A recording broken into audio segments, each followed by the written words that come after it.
Hello, everybody. Welcome back. Today, we're going to be talking about something that comes up in every reading, every coaching session, literally every deep conversation I have with clients, whether they realize it or not.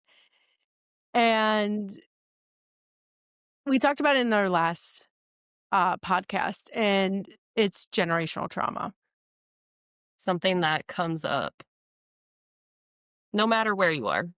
Yeah, because it's really interesting because working with my doctor, she's like, "How much of your anger is yours?" And I'm like, "What?" I didn't get it at first. And I'm like, "Oh my God, when I get angry, like, this is my mother. Or when I get angry this way, this is my father." And then Yes. it was wild because it's like something that made me realize, like, is this my anger or is this my parents? And how much of it, excuse me, how much of it is mine?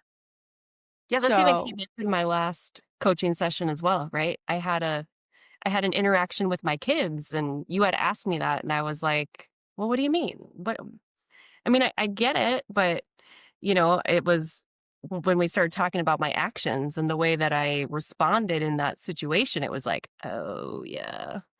There's my dad showing up." to me, it's wild. It's like we grew up in this way and we watched these people raise us.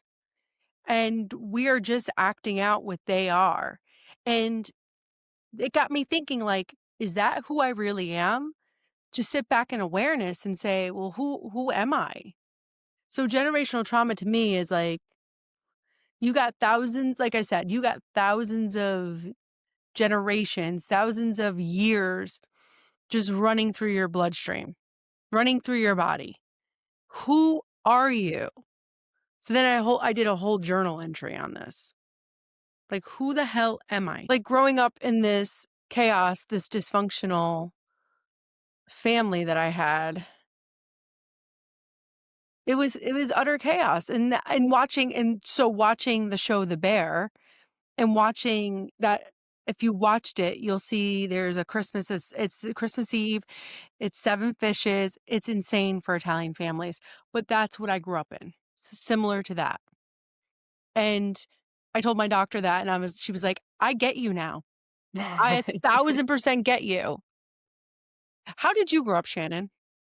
You know, I was raised by a single dad, right? So there wasn't as much chaos, Mm. but I do have to say, like this year, Christmas does not feel like Christmas. And I think it's just because I feel like I've just kind of isolated myself a little bit and not intentionally, but I think it's my healing that's kind of helped me feel more comfortable being alone. But connection was really my family. My Mhm, grandparents, for example, my grandma was a hoarder and not a disgusting hoarder, an organized hoarder, but a hoarder. mhm. And we'd have to clean her house. But all of us grandkids, we would like fight over getting the opportunity to go help. And so our chaos was more loving, wanting to be together, wanting to help each other, wanting to do for each other chaos. So it was similar but different, right? Like we Yeah, weren't all fighting and yelling at each other like on the bear, like that episode you're referring to. It was more, I want to do it, I want to do it, I want to do it, which I miss those days. right? And so what we're doing with generational trauma is we had to learn how to stay safe, loved, accepted, belong, like all of those things, right? And again, we're not blaming anybody. I'm not blaming my parents for how I grew up and why I have anger issues. I'm not blaming them. Right. But what generational trauma has taught me is I'm going to take responsibility for it. They Yes. couldn't take responsibility for it. My mom's passed over, my dad's still alive, but like they my father can't take responsibility. That's his choice. That's his free will. Yep. But it's my choice and my free will to take responsibility for it. And it's something interesting happens when you start to work on your generational trauma. You actually start to clear out your lineage. Like my father, there was a time when we didn't talk after my mom died, and I started doing inner work on my grief and everything like that, and then all of a sudden my father reached out and was like, "Hey, I wanna see you." That's unheard of from my father. Yeah. So, when I started doing this inner work, it's like a shift happens with everybody around you, not just your family, but everybody around you. Do you doing your own inner work, do you see that as well? I've noticed that, like, with my dad, I always had these expectations of how he should show up, and I think mine was more he couldn't get there, right? Comes back to what we talked about last episode. If he wanted to, he would. Mhm. That whole thing, right? He didn't know how to show up in the way that I wanted him to. And so for me, I think my bigger piece was as a parent, I found myself saying, well, I turned out fine and this is how my dad did it. So I think that was more of my generational stuff versus he hasn't really shown up differently until I stopped expecting him to show up in a certain way. Yeah, it's interesting with you because you have your father and your mother, but obviously your father raised you, which is not Yeah. what we consider normal, right? Right. Um, it's always the mother raising the child, but whatever, Right. that's your story. You'll tell it when you feel ready. Yeah. But it's interesting because not only do you see it from your father's point of view, you have children and you Yes. can see it through their point of view and what's going on in them, And which I is think that's really beautiful. Yeah. yeah, because I think that's been the more impactful piece where I always said growing up, my kids would never feel the way I felt. Like I had that locked into my head. My kids will not feel the way I felt as a child. And then I found myself like justifying it. Like I said, I'm like, well, I grew up this way. I turned out fine. And then now I'm looking back at myself and I'm like, okay, maybe I didn't turn out so no, I don't mean that No, literally, but I know what you mean. but I have a lot of I mean, I think it almost makes it more scary as a parent to be like, what am I doing to my kids? And I think that's been the hardest part of healing is healing while also trying not to inflict trauma onto your kids for me. Yeah, because even doing inner child work and working with my own inner children, again, I don't have children, but to be like, am I gonna choose this pattern? Am I gonna choose a different pattern with Yeah. this Well, and even with version? your partners, right? Like, I mean, Yeah. relationships and friendships and stuff, it's still your parents still come out in you. Yeah, they do. It's scary. I love talking about this because there's so much to talk about, right? Like, generational trauma is just not a big traumatic event. Most of the time, it looks really subtle, Mhm. like emotional patterns, not expressing emotions, avoiding conflict, overworking, people pleasing, being hyper Right. independent. Oh, so, how you are, it's interesting because self awareness, everybody thinks they're self aware. And I'm like, no. Self awareness is, are you watching you in the place of being? I like to call it my egg yolk, my egg. It's an egg, right? I'm in the yolk and all of my emotions and everything that, all of my thoughts and emotions are in the egg white. Does that make Okay. sense? Yep.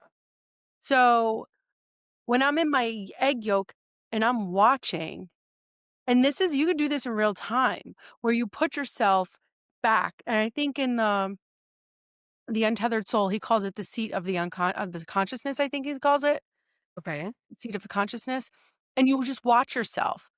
You just watch how everything, like, why, like, I was watching myself the other day. Matt didn't do something, my partner didn't do something, and automatically I started screaming and yelling, but I'm watching it as I know it's very hard to do. It takes practice. I mean, we're in Capricorn season. You might as well just start practicing and being disciplined about things in life right now. I'm gonna be real. But I was watching myself in real time actually yell at him and get mad at him. And I was like, "Oh my god." And I'm thinking to myself as I'm doing it, I am my mother right now. Yeah. This is my mother. This isn't me. How would I have acted in this situation? How would I have wanted to handle this situation? And I think that comes back to what we talked about with me in our last session when I was talking about my kids walking in the house. I had just cleaned the floors and they had walked in with their shoes on and they put some stuff down and they walked out. When they left, I could just see these footprints on the floor. And I, I was like building the tension up because I didn't say anything to them. And they went to the store and they came back. And when they came in, I was in my bedroom and my youngest comes running across the kitchen and she's like, Mom, Mom, Mom. And I was like, take your shoes off. Yeah, Like, she's already ran across the floor at that point. Why am I freaking out at her? Show me what is exciting, right? And then we'll have a conversation about not walking through the house with your snowy shoes on, but I responded in the way that I was taught to respond as a child. Like, you have to do it immediately. And all my daughter heard now was, my needs don't matter. What I'm excited about doesn't matter. Mom doesn't care. All she right, cares about is her floors, right. She doesn't care and about me. yeah. And now And what do you think she's gonna do to her child if she has children? Or her yes. partner or her friends? Exactly. Or what resentment does she feel towards me right Towards you. now? There's so much here. Yeah. So, Yes. generational trauma, I said it before, it's not yours to heal, it's yours to be aware of. It's just making the unconscious conscious, and ca you have a choice. Am I gonna choose a different pattern? Am I gonna choose differently? Because I sat with myself and I said, "How much of this anger is mine and how much is it my parents?" I was like, I sat there and I was like, 82% my parents, 18% mine. Yep. Because I'm not an angry person. I really can give two shits about a lot of things in life. I'm a Taurus. I don't care. Like, just give me my snacks, just give me my couch, and let me work out when I feel like working out. And girl, bye. Yeah. Like, I don't care. It's like that saying: "Mess with the bull, you get the horns." Just don't mess with the bull. Sorry, I'm frozen. There we go. There you go. Sorry, my internet connection. That's what it is. It's been wonky the last few days. Sorry, apologies, guys. Your But voice was still there though, so we're good. that's good. I just saw my face like, um, At least you look cute. listen, we have technical difficulties. We're working with what we got. That's right. Um, but yeah, I sat there and was like, how much is and I realized I'm like, okay, what do I do with I can't do anything with it. So I do a ritual where I'll sit with myself and pass the anger back that's not mine and I give it to spirit, Yeah. God, universe, whatever you want to call it. It's not mine. And I think we're already a step ahead of our parents and, people, grandparents and everybody up from us in our lineage because we're aware, right? Like with that Mhm. situation with my kids, as soon as my daughter ran off, I was like, oh shit, Yeah. what did I just do? And, I gave it 15, 20 minutes. Like I didn't want to be immediate. I gave it a little time to set in. And then I went to her and I just said, "Hey, I'm sorry I yelled at you about your shoes. Like, Mhm. yes, I want you to take your shoes off, but I still wanted to see what you were excited about?" And I Yeah. took that moment to go and apologize because I knew that wasn't how I wanted to respond as soon as she walked away. Like, I don't know that I was completely in the observer seat like you were talking, but I was aware as soon as I said it, like, why did I do that? Mm. Taking her shoes off wouldn't have mattered at that point. She already walked across the floor. She's got to walk back. Like, Right. it's done and over with. Like, why? Why? It's Because it that wasn't mine. it's that automatic versus intentional. Like, what are you Yes. again, this is what people don't get. It's like a lot of your shit is generational. Like, are you automatically getting mad? And do you realize why? Do you even know where it comes from? That's why when people tell me they're self-aware, I'm like, no, they're not. They can't tell me they can't even tell me what feeling they're feeling. Right. And this kills me. We're just gonna get off topic for 30 seconds. But when people are like, oh, but it's not my feeling, it's his or hers or theirs. How the fuck do you know that when it's not even you don't even know yours? Until you know Right. your feeling, you can't make a comment about somebody else's feelings. And don't get me started on empathy. When everybody's like, "Oh, I'm so empathetic, I'm so empath" you don't wanna be empathetic because if you're okay, you do, don't get me wrong, it helps. But, like, if you're suffering and let's say we both lost a parent, right? and you just lost your parent and I've lost mine already. But then you come to me and want help for it, but then I'm reliving the same pain that you're how am I being a help to you? That's empathy. We're just Right, living the same pain. Compassion is I can hold space for you. I know you're having a hard time. I may be triggered, but I'm going to hold it in for now. right. Sorry, got off topic. But anyway, No, yeah, so I love the intentional versus automatic thing.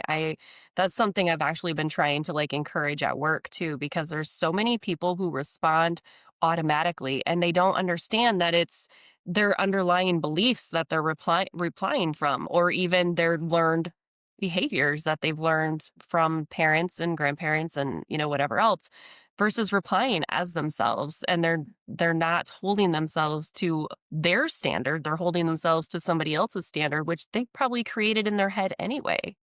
right. Or it just got passed down. Yes. And I think it was either, I want to say it was Confucius, but I could be wrong, or Buddha, who, like, when somebody gets to a conclusion about anything in life, I say, well, how did you get there? How did you get to that point that that person is toxic? You know that most people can't answer that question? How did you get to that conclusion?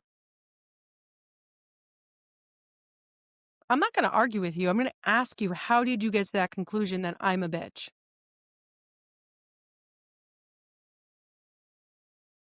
I'm just saying. Clearly, I don't have the answer. Like, but the point is, just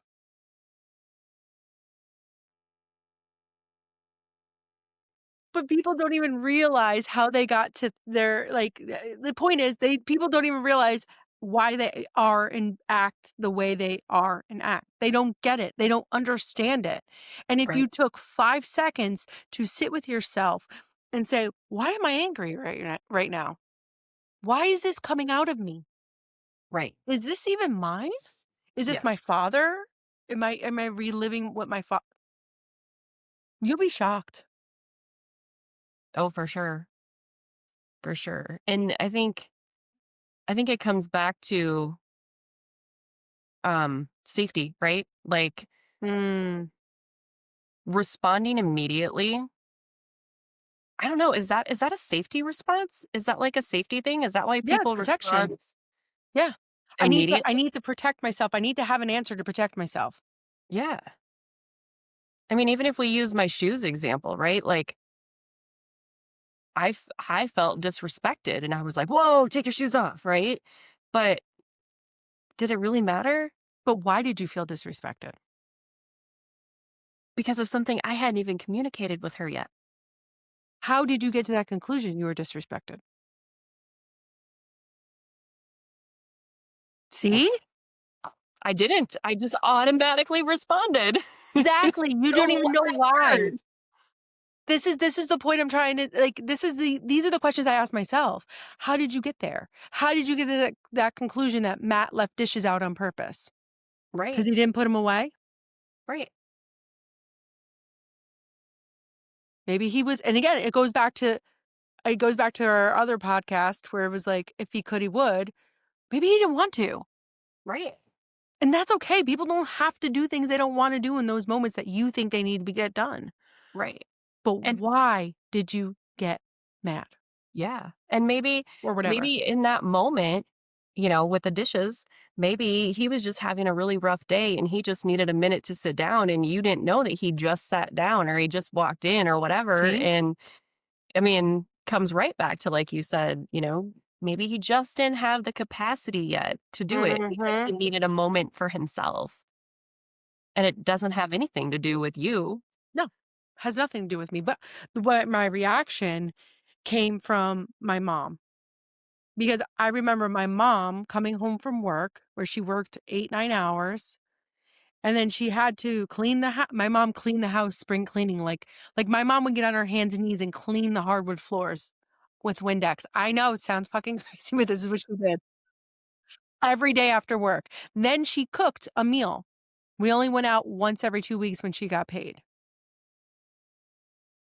Okay. So Here's my mom coming home and we didn't pick up our stuff from school. We didn't do our homework. We didn't I see why she got mad, but then I am reliving the same pattern.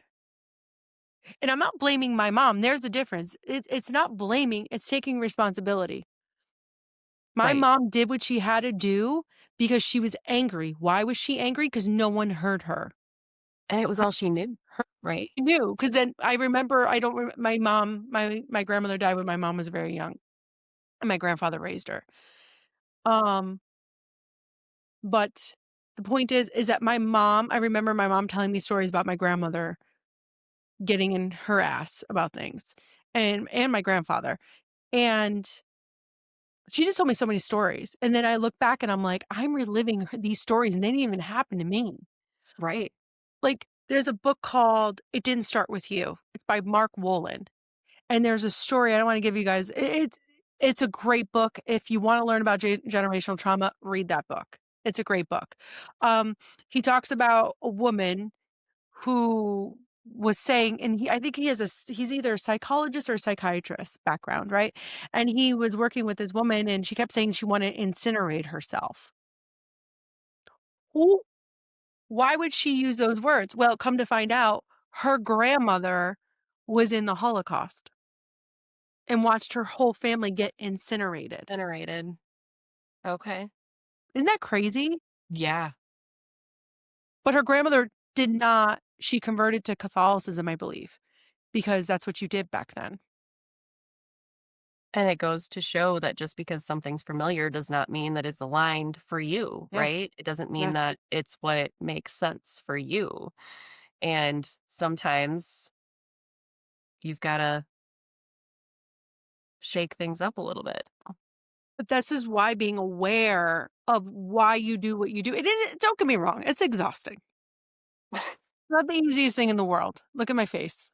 See? Here I am. She's still exhausted. I am Give her still credit. exhausted. It's the day after the solstice, there you go, from the Yeah. winter solstice. It's just a It's lot still of tired. It's still tired. I'm exhausted. But anyway, going back to all this, it's not my parents' fault. I don't blame them for it. I don't. I take responsibility, and that's what people need to start doing. Is Yeah. take like, okay, your father was avoidant. Your father didn't want to deal let's talk about men for a minute, right? I don't pick on men. I love men. But men will go back to what their father was. Mhm.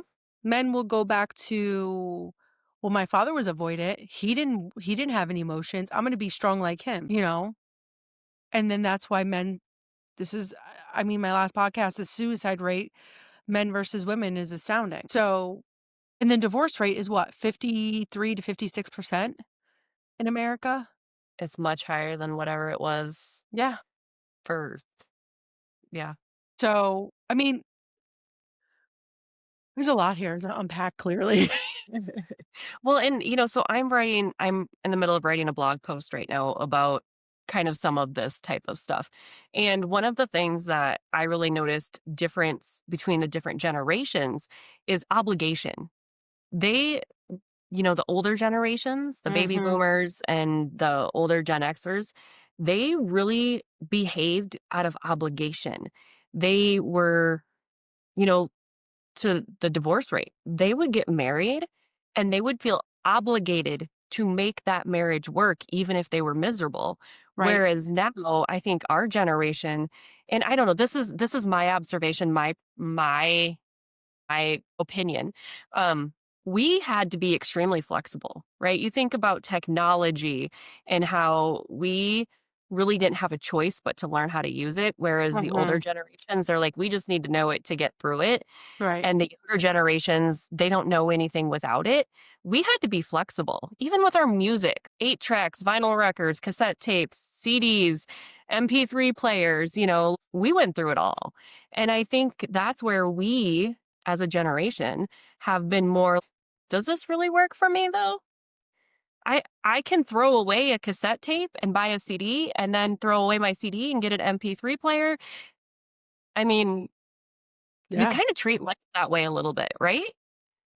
We're so flexible that maybe we're almost too flexible. Maybe we've gone we've lost obligation. We don't have any obligation to anything other than what we either know because we're going to keep living that way Right. or what we want to heal and what's in alignment with us. I don't know. No, There's no, my no, rant. that's true. No, Got no, up that off my that soapbox. you got really good points there. It's like we grew up in a generation of like so much shifting and changing, right? We grew up in a generation of where we went outside to play because we weren't allowed in the house. Right. We had to figure out where we were going to get lunch, like because we all wanted to eat together. Yeah. And now, as So parents or as spouses, we can track where they are in a matter of seconds by a GPS unit. it's wild because we grew up a lot differently than people like baby boomers or boomers and Gen Z, right? We grew up in the mid thick of it. So it's funny because we're in the middle of all of this and we're the ones who have to shift and change it. It feels like. I'm not saying but that's what it feels like. It does. It does. And you think about our generation and how the generations before us weren't into healing. They weren't into looking at themselves, self awareness. And the younger generation, they're going to follow based upon what we're talking about today. They're going to follow what we do. So if we're stopping some of this generational stuff and we're healing some of it, they're going to follow that, whether Right. it's the new patterns or the healing. But they're, at the end of the day, they're going to learn what we're teaching them versus what their grandparents and great grandparents might be teaching them. And it's interesting because I think since boomers were so, because I grew up with boomer parents, they were so hard on us in a way. And I think you guys in Gen X having kids, you guys weren't so hard on your kids Right. because you never wanted them to feel the way you felt. Which is exactly what I said when I was, before I even had kids. My kids will never know what it's like to Right. feel abandoned or to feel left, or which obviously I can't control that. If they have No. a wound, they're going to have that wound and they're going to be triggered by certain things I do, but it's not going to be because I wasn't there. I Right. wasn't at their games. I wasn't at their performances. I wasn't at things. I will be there for them, was what Wouldn't I it had. wouldn't it be interesting if you actually talked to them and asked them what they wanted from you today? Like you Yeah. sat them both down and said, what do you guys need from me that you never got?" Like, you saying none of your parents did not come to your things, Hmm. come to your, like, events, whatever. What do you Right. think your kids would say? Oh, well, it's kind of funny you asked that. So, my daughter and I one day we got talking and there was I can't remember what the situation was. There was some sort of a situation and I just wanted to sit down and kind of talk to her about it. And she was throwing things in a bag and she's like, "Geez, look at that. I made it again." And I was like, "You should have played basketball." And she's like, "Well, you wouldn't let me." I was like, "What do you mean I wouldn't let you?" And she was like, "You told me that if I was going to play, I had to pay for it myself." And I Mm, was like, as a 3rd or 4th grader, you thought that I expected you to have money to pay for this? No way. no. You would And, never. and being self-aware and evolved, you think I would have said, "I hear you and I am so sorry you heard it that way." But instead I was like, "No, I wouldn't have said that. I wouldn't have said that." But that was the way she perceived whatever happened in that That situation was her because of reality, her yeah. wounding.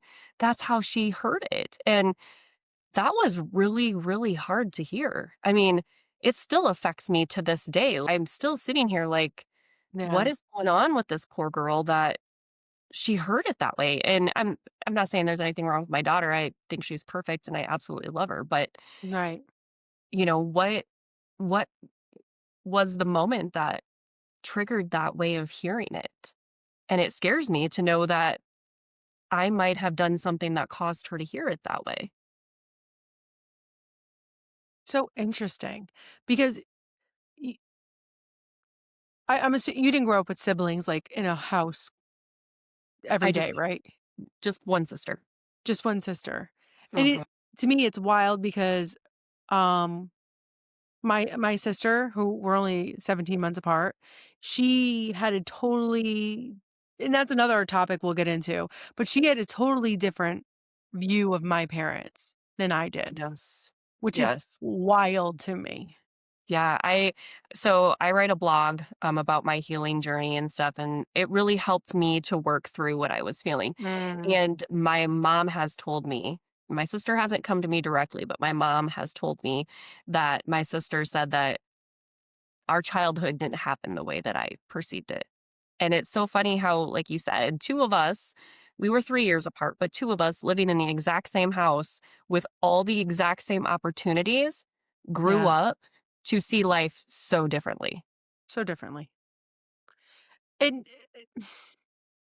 like, generational trauma, again, it's not ours to heal, it's ours to be aware of, and that's where the change happens, is when we choose differently. Now, it will not heal your parents, like, automatically or your children or anything like that, right? They have a choice at the end of the day. I'm not saying that doing this is gonna heal your husband or your children or whoever, but it will affect them in some sort of way. Yeah. And I think for me, one of the hardest parts about healing was when you first started to awaken, Mm, I I blamed my parents, right? It was their I always do. fault, Mhm. and it was they're the reason I am the way I am. They're the reason I see things the way that I see them. And that was really hard to get over, and I can understand why you see so many reels and stuff on social media right now about adult children who don't want a relationship with their parents because that blame for you let me believe this, you let me feel this way, Yeah. you didn't do this for me, you didn't show up for me. It's a really hard place to come back out of once you start awakening to that, right? And Yeah. seeing all those things. So I think finding I love you always use the word compassion. I think finding the compassion for them and the grace, right? Like acknowledging that, maybe they didn't know. They weren't aware because if I think about where I was even a year ago, I wasn't aware of how I was behaving or acting.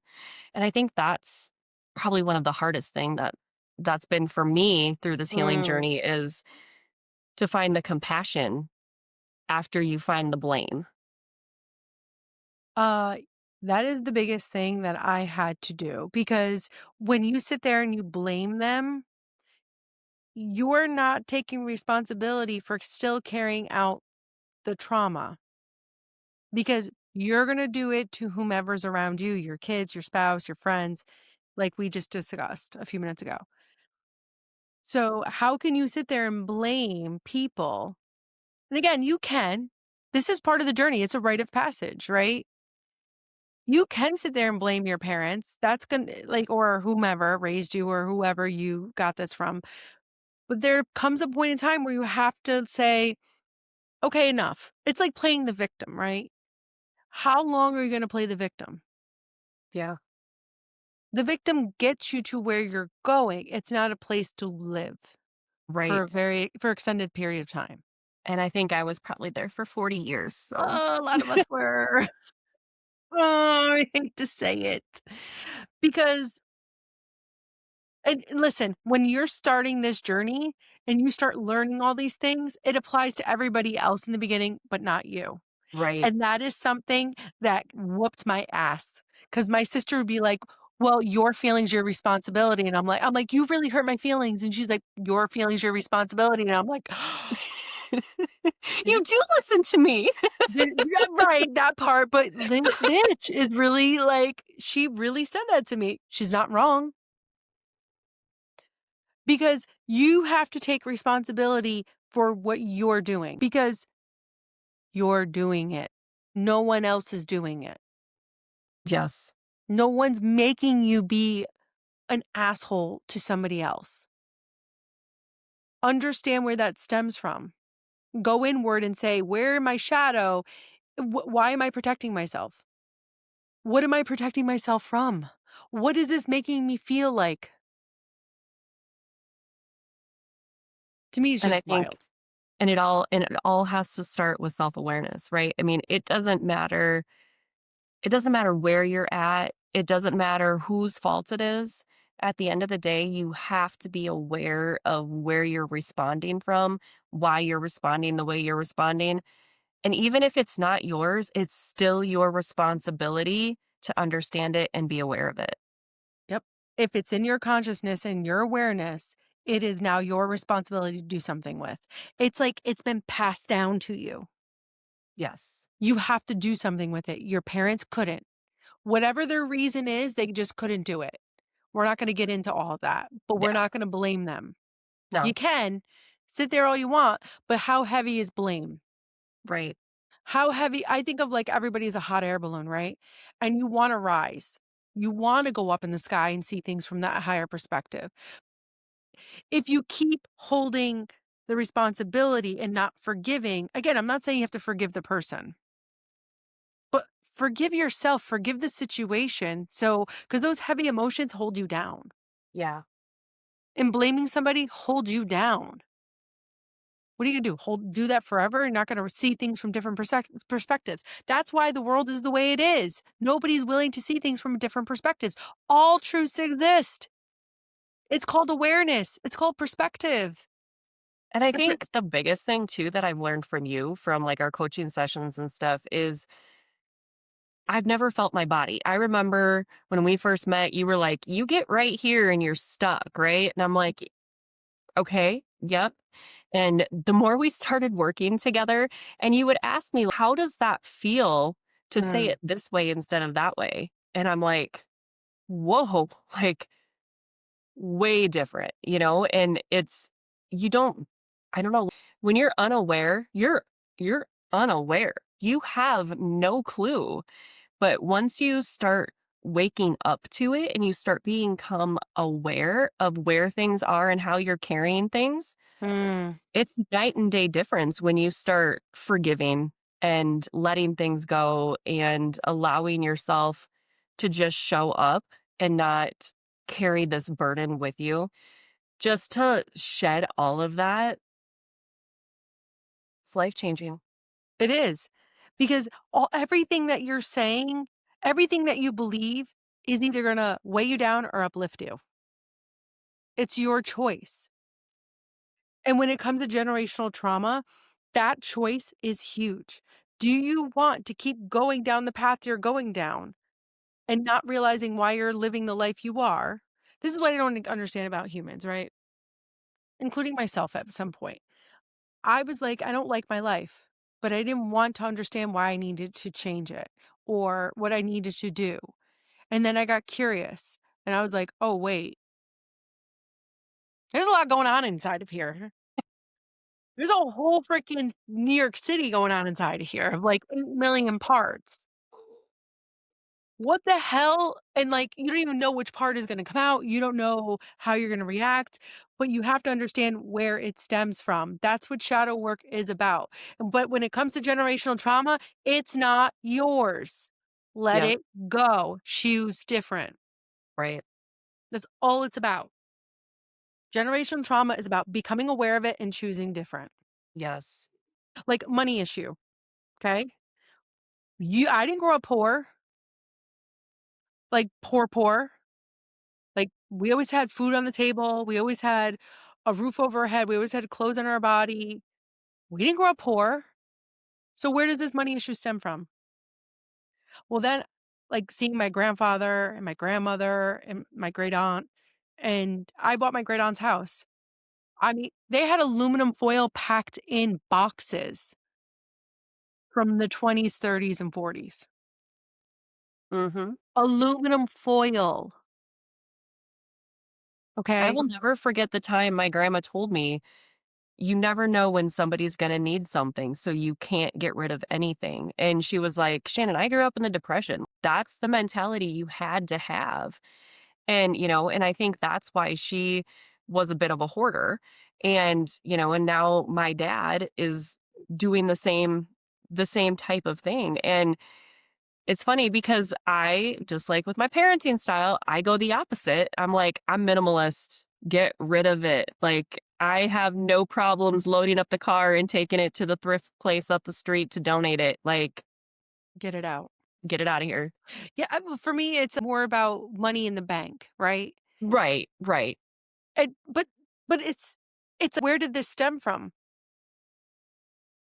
My father did not grow up very rich. He was grew up kind of poor, Mhm. but my grandmother did the best she could, Yep. along with my grandfather, but that's another story for another day. But the point is, and then my mom grew up middle class, but they always complained about not having money, and I'm like, "What?" Abundance comes in many forms, right? When I'm sat here and I'm like, "I have no money, oh my god," and then money, I would just give it away, or I would just there was just so I didn't believe I deserved it, and that was a huge thing I dove in on, and I'm like, "This isn't mine. Mm, This is not my energy. This is not my trauma. How much of it," and then I sat down, "How much of it is mine?" right. Very little was mine that I felt like, and very much of it was my ancestors, was my lineage. Yeah. I deserve all the money in the world, Yep. any amount. I'm in it's just what again, that's all generational trauma. Yep. First thing you need to do is sit down and say, be aware of it. So make yourself aware of it, and then sit down and say, well, how much is mine and how much is my lineage, my parents, and then go from there. So yeah. Anything else? Another fun day of healing. Another fun day of shadow shit. And, I think the biggest thing that comes with healing, and whether it's generational trauma or whatever, is understanding that you can only change yourself. You can't change other people. And really diving into where is Shannon? Where is Shannon at? Not where is my dad? Where's my mom? Where's my grandma? Where's my cousins? I mean, it's understanding, where am I? Because I am the only thing in this world I can control. I am the only thing in this world I can change. Yeah. I mean, you're not broken. You're No. just becoming conscious of who you truly are. That's the authentic version of you. Yes. Exactly. Exactly. And it's learning how to be okay with that version of me, because fear has kept me from her for many years. I mean, fear keeps us from a lot of things. And Yeah. that's why I say to people, I'm like, oh, you're scared or you have fear. No, I don't. Yes, you do. Yes, you do. Or else you would have done it. Right. So, yeah. Yep. All right. So, this is, whew, that was pretty heavy. I'm not going to lie, but it was Yeah, really good. it was. So, if this episode resonated with you, share it with somebody who's been questioning themselves lately. Okay. We understand, this is why we're doing these podcasts is to help people with shadow. Because not a lot of people want to talk about this. It's not easy to talk about. Right, No. Chan? No, not at all. I mean, so Fran and I met because Fran is my coach. And I mean, I remember, go back to like probably one of our first calls.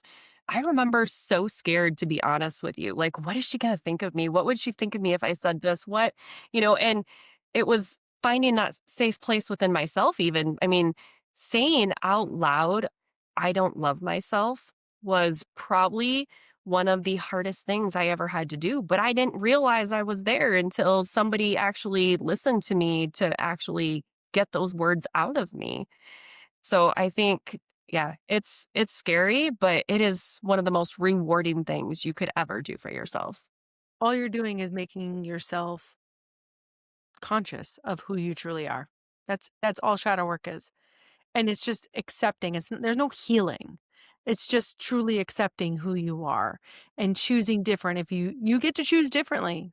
That's Yes. the beautiful part about being us is we get to choose different. It's the empowering part. It is. And it's just beautiful to know that we have that choice. And because our parents didn't have it, our grandparents didn't well, they did, they just didn't know. They just didn't know.